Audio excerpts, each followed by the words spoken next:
안녕하세요. 오늘 여러분과 함께 교류 회로의 정말 기본적이면서도 중요한 부분이죠. 바로 더항 R, 인덕터 L, 그리고 커패시터 C 이 세 가지 친구들에 대해 한번 깊이 파고들어 볼까 합니다. 네, 안녕하세요. 저희가 받은 블로그 노트를 보면서 이 소자들이 교류 안에서 어떻게 좀 다르게 행동하는지, 특히 그 전압이랑 전류의 시간차, 위상이라고 하죠. 네, 위상. 그리고 리액턴스라는 개념, 이걸 좀 확실하게 짚어보는 게 목표입니다. 맞습니다. 복잡한 회로를 이해하려면 이 기초가 정말 중요하거든요. 그렇죠. 자, 그럼 시작해 볼까요? 네, 우리가 보통 집에서 쓰는 전기, 그게 바로 교류 AC잖아요. 시간에 따라서 크기랑 방향이 계속 주기적으로 변하는 전류인데 이런 변화무쌍한 환경에서 RLC가 각자 진짜 개성이 뚜렷해요. 개성이요? 재밌는 표현이네요. 네, 뭐랄까 각기 다른 성격을 가진 새 친구 같다고 할 수 있죠. 그래서 얘네들 개성을 이해하는 게 중요하고요. 특히 그 교류 신호가 얼마나 빨리 변하느냐, 즉 주파수 F에 따라서 반응이 확 달라지는 걸 주목해야 합니다. 아, 주파수요? 네, 이 주파수랑 아주 밀접한 게 또 각 주파수 오메가는 2파이 F 이런 관계가 있어요. 수식에 오메가가 자주 나올 텐데 그냥 신호가 얼마나 빨리 변하는가 그 정도다 이렇게 생각하시면 편합니다. 알겠습니다. 그럼 제일 기본적인 친구부터 만나보죠. 회로에 딱 저항, R만 있을 때요. 여기에 V는 Vm 사인 오메가 T 이렇게 생긴 교류 전압을 걸어주는 거죠. 제일 단순한 구성인데 이때 전압이랑 전류는 어떻게 되나요? 네, 저항은 뭐랄까 직류든 교류든 성격이 꽤 한결같아요. 이름 그대로 전류 흐름을 그냥 저항하는 역할. 교류 회로에서도 이 관계는 비교적 간단한데요.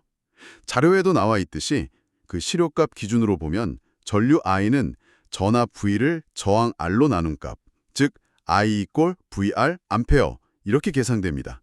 오, 그럼 그냥 오매 법칙이네요. 맞아요. 오매 법칙이 교류 실효값에도 그냥 그대로 적용되는 셈이죠. 오, 생각보다 간단하네요. 근데 교류는 계속 변하잖아요. 그 변화에 대해서는 저항에 어떻게 반응해요? 전압이랑 전류 타이밍 같은 거요? 아, 바로 그 점. 그게 저항 회로의 가장 큰 특징인데요. 저항만 있을 때는 전압 파형이랑 전류 파형이 시간적으로 정말 딱 맞아요. 딱 맞아요. 네. 전압이 제일 높아질 때 전류도 제일 높아지고 전압이 0이 될 때 전류도 같이 0이 되고 위상차가 전혀 없어요. 그래서 동상, 인페이즈라고 부릅니다. 동상, 아, 위상이 같다. 그렇죠. 마치 두 사람이 발을 딱 맞춰 걷는 것처럼요. 그리고 중요한 건 주파수가 아무리 변해도 이 동상 관계는 안 변해요. 저항값 자체도 주파수랑은 상관이 없고요. 그렇군요. 저항은 주파수가 어떻든 전압 전류가 항상 같이 움직인다. 상당히 예측 가능한 친구네요. 네, 그렇죠. 그럼 이제 조금 더 흥미로운 친구로 넘어가 볼까요? 인덕터, L.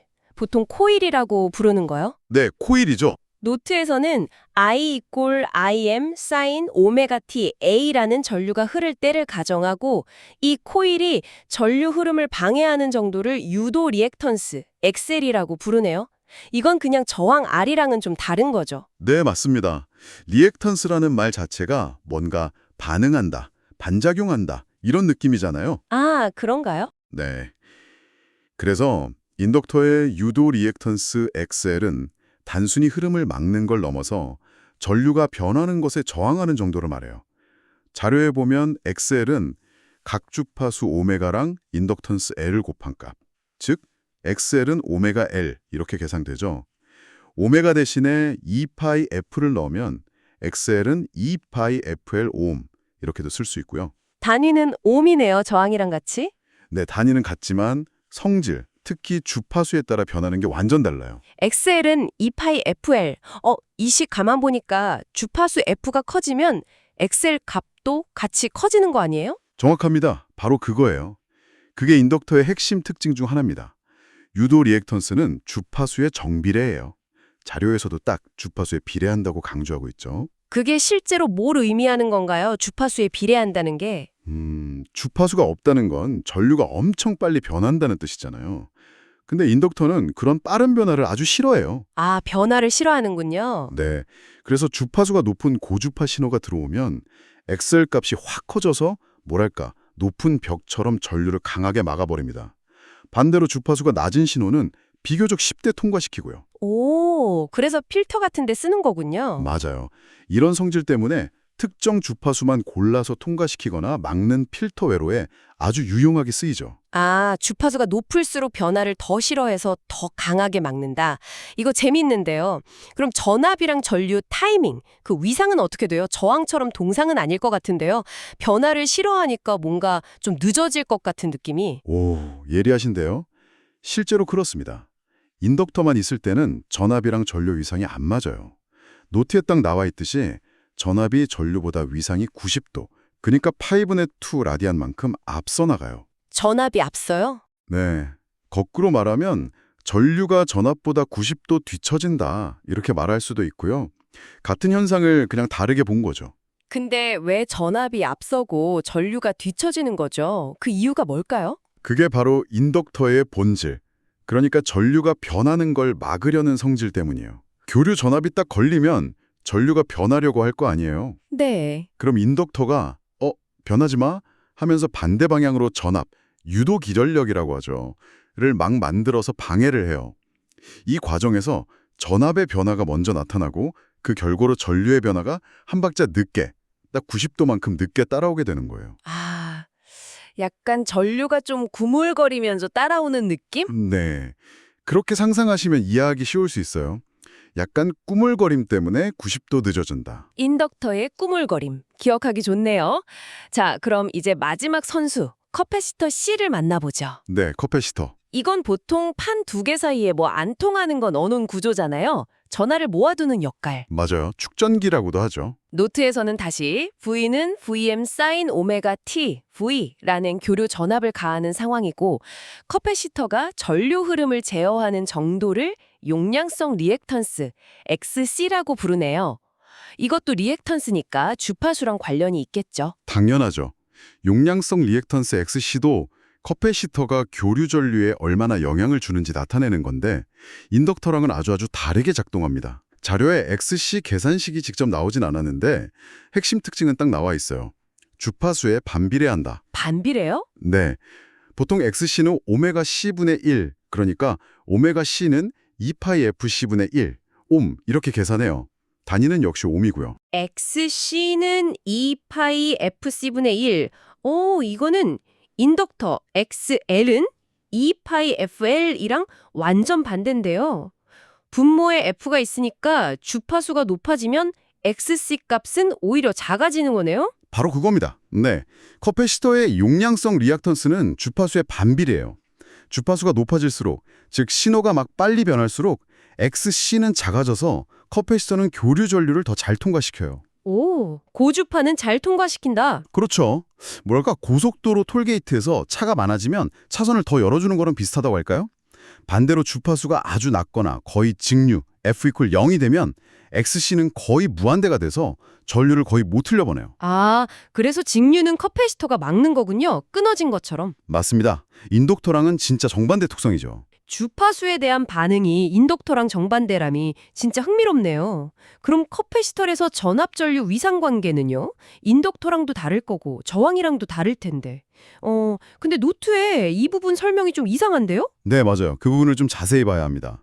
주신 자료의 커패시터 부분, 그 3번 항목 5번을 보면 약간 혼란스러울 수 있게 돼 있어요.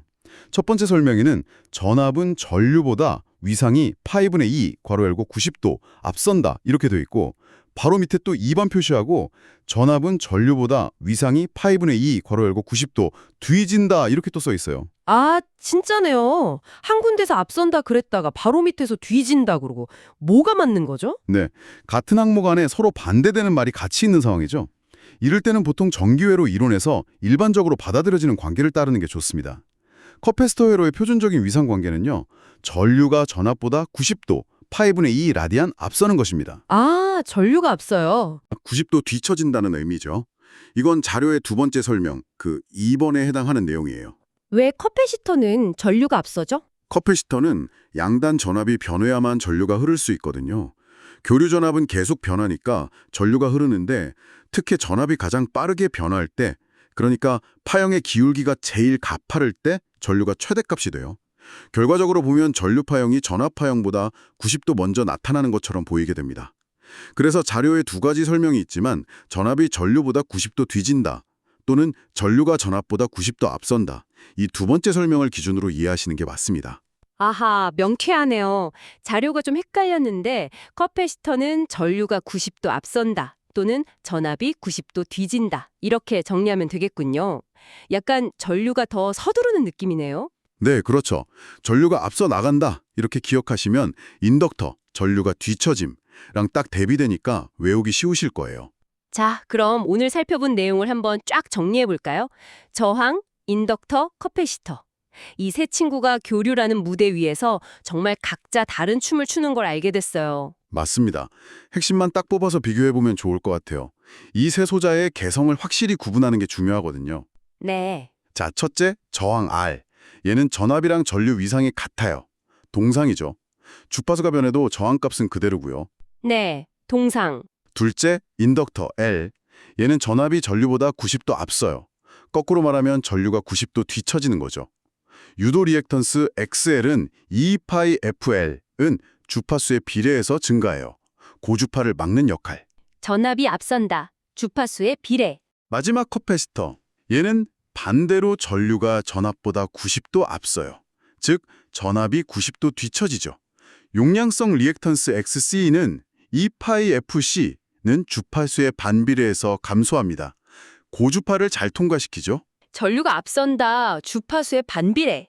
여기서 다시 한번 강조하고 싶은 게 인덕터랑 커패시터의 리액턴스 XL, XC가 주파수에 대해서 완전히 반대로 움직인다는 거예요. 네네, 그게 재밌더라고요. 하나는 주파수가 높아지면 커지고 다른 하나는 작아지고 이 정반대 특성 때문에 RLC가 같이 회로에 있을 때 공진 같은 아주 흥미롭고 유용한 현상들이 나타나는 거거든요. 그리고 리액턴스라는 게 저항처럼 전류를 방해하긴 하지만 주파수에 따라서 그 정도가 변한다는 점에서 그냥 저항, 레지스턴스와는 근본적으로 다르다. 이것도 꼭 기억해야 하고요. 그렇군요. 주파수에 따라 반응이 달라지는 리액턴스, 그리고 소자마다 다른 전압 전류 타이밍, 즉 위상. 이 기본적인 것들이 결국 복잡한 회로를 이해하는 진짜 열쇠가 되겠네요. 오늘 덕분에 RLC 각자 역할은 확실히 알게 된 것 같습니다. 네, 맞습니다. 이 기본 원리들이 사실 통신 필터라든지 전력 시스템의 역률 개선 아니면 오디오 이퀄라이저 같은 수많은 곳에 다 바탕이 되는 거니까요. 그래서 오늘 저희가 파헤쳐본 이 내용들이 듣고 계신 여러분께는 어떤 의미가 있을까요? 만약 전기, 전자, 통신 이쪽 공부하시는 분들이나 아니면 관련 제품 원리가 그냥 궁금했던 분들이라면 오늘 내용이 진짜 튼튼한 기초가 될 거예요. 네, 그렇죠. RLC 각각의 성격, 그러니까 위상관계랑 주파수에 따른 리액턴스 변화를 아는 게 더 복잡한 회로를 보고 설계하는데 꼭 필요한 첫걸음이니까요. 여기서 딱 한 걸음만 더 나가서 여러분의 그 지적 호기심을 좀 자극할 만한 질문을 하나 던져보고 싶어요. 오, 어떤 건가요? 오늘은 RLC가 각자 혼자 있을 때만 봤잖아요. 저항은 동상, 인덕터는 전압이 90도 리드, 커패시터는 전류가 90도 리드. 리액턴스도 주파수에 따라 막 다르게 변하고요. 자, 그렇다면 만약에 이 세 친구, 저항 R, 인덕터 L, 커패시터 C를 하나의 회로에 같이 예를 들어 직렬이나 병렬로 딱 묶어놓으면 무슨 일이 벌어질까요? 아, 셋이 같이 있으면 네, 서로 다른 위상관계랑 주파수 특성을 가진 얘네들이 어떻게 서로 영향을 주고받을까요? 막 상호작용하겠죠.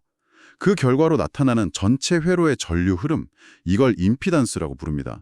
그리고 주파수에 대한 반응 특성은 과연 어떻게 될지 한번 상상해 보시는 건 어떨까요? 이게 바로 우리가 다음 단계에서 탐구해 볼 아주 흥미로운 주제가 될 수 있습니다. 와, 개성 강한 세 친구가 한 팀이 됐을 때 어떤 일이 벌어질까? 벌써부터 궁금해지는데요.